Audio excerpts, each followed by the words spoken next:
Hi, in front of me is Listo SP50 and today I would like to show you how you can connect it through Bluetooth. First of all, go into Settings.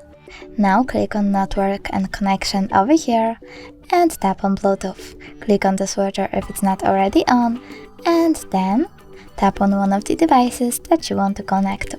I will go with that one, so I have to click on it, wait a bit, choose pair and wait for it to accept my connection request. As you can see, my devices were successfully connected. If you wish to forget this connection, click on this gear icon next to the device and choose unpair.